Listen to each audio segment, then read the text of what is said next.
और वहीं मुख्यमंत्री डॉक्टर मोहन यादव ने राज्य स्थापना दिवस पर प्रदेश को बड़ी सौगात दी। उन्होंने अभयारण्य बनाने की घोषणा की। आइए जानते हैं कैसा होगा ओंकारेश्वर अभयारण्य का स्वरूप और इससे स्थानीय लोगों को क्या फायदा मिलने जा रहा है। वन्य और प्राकृतिक संपदा से भरपूर मध्य प्रदेश को अब एक और अभयारण्य मिल गया है। नर्मदा घाटी के विहंगम स्वरूप का दर्शन कराने वाला ओंकारेश्वर से लगा वन क्षेत्र अब अभयारण्य होगा।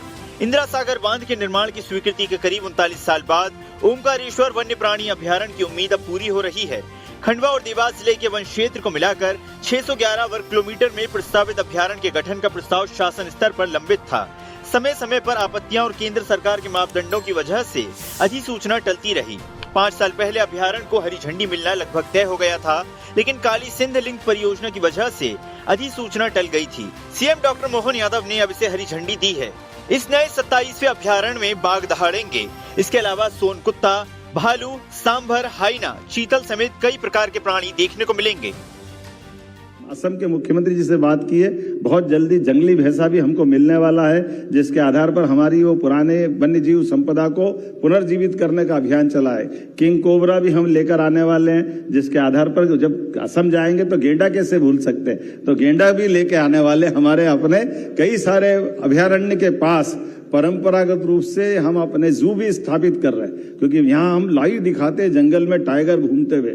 तो ये बात सही कि लाइव देखने का जंगल में, खुले जंगल में बड़ा आनंद होता है, लेकिन कई बार पर्यटक जब आते हैं दूर से तो थोड़ा मन में लाते हैं कि टाइगर मिलेंगे, लेकिन कभी कभी 2 दिन 3 दिन 4 दिन बाद भी टाइगर नहीं मिलते, तो आने जाने का समय, थोड़ा खर्चा। तो कोशिश ये कर रहे हैं कि उसके पास रेस्क्यू सेंटर और हर संभाग में जू भी लाए, ताकि व्यक्ति के मन में जिज्ञासा है तो उसको समाधान भी हो जाए, खुले बाड़े के रूप में भी देख सकते हैं। तो ऐसे में एक सेंचुरी आज यहाँ 27वीं नई सेंचुरी आपकी मौजूदगी में सबके बीच मध्य प्रदेश की सौगात के रूप में ओंकारेश्वर अभयारण्य हम नया बनाने की घोषणा करते हैं। जोरदार अभिनंदन करें, जिसके आधार पर खंडवा और देवास जिले में ओंकारेश्वर वन्यजीव अभयारण्य का गठन किया जाएगा, जिसमें खंडवा का 343.74 वर्ग किलोमीटर और देवास जिले का 268.47 वर्ग किलोमीटर का ये पूरा सब मिलाकर 611 वर्ग किलोमीटर का ये ओंकारेश्वर अभयारण्य के रूप में इसका गठन किया जाएगा।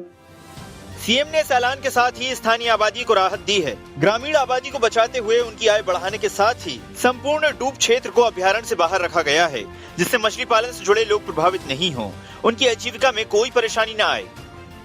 मूल बात यह कि ये हमारी ग्रामीण आबादी को बचा करके, लेकिन ग्रामीण आबादी की आय बढ़ाने के साथ और संपूर्ण डूब जल क्षेत्र की उसको अभयारण्य से बाहर रखा है, ताकि हमारे मछली पालन पर निर्भर जो उससे जुड़े हुए लोग हैं उनकी आजीविका में कोई कष्ट नहीं हो, उनको बचाते हुए। लेकिन ये अपने आप में अभयारण्य, इसकी विशेष बात ये बताना चाहूंगा, इस अभयारण्य में बाघों की उपस्थिति भी मिली है।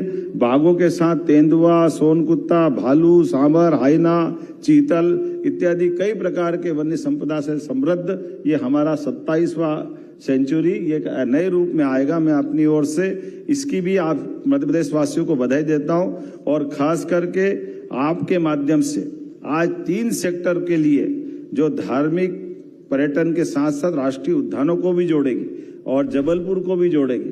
ये तीनों हेलीकॉप्टर सर्विस जो पीएम श्री हेलीकॉप्टर सेवा की जो शुरुआत कर रहे हैं, जिसमें एंड टू एंड मैंने प्रारंभ में बात कही है, जिसके माध्यम से होटल, भोजन, टैक्सी, मंदिरों में दर्शन, भ्रमण, ये सब कुछ उसी के साथ होगा।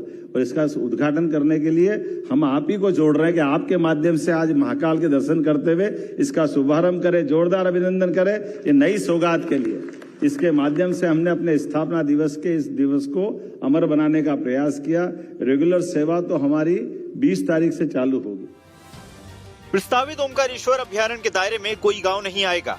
50 से अधिक टापुओं को मिलाकर ओंकारेश्वर अभयारण्य क्षेत्र तैयार होगा। ऐसे में पर्यटक यहां जल पर्यटन का आनंद ले सकेंगे। ओंकारेश्वर अभयारण्य क्षेत्र का सीधा फायदा स्थानीय लोगों को मिलेगा। इलाके में लगे गाँव में रोजगार के अवसर बढ़ेंगे। ब्यूरो रिपोर्ट, स्वदेश न्यूज। वन्य और प्राकृतिक ऐसे ही वीडियोस के लिए लाइक करें, शेयर करें, फॉलो करें। YouTube पर जाकर सब्सक्राइब कर बेल आइकन दबाना ना भूलें और ताजा अपडेट्स के लिए स्वदेशलाइव.com पर जरूर जाएं।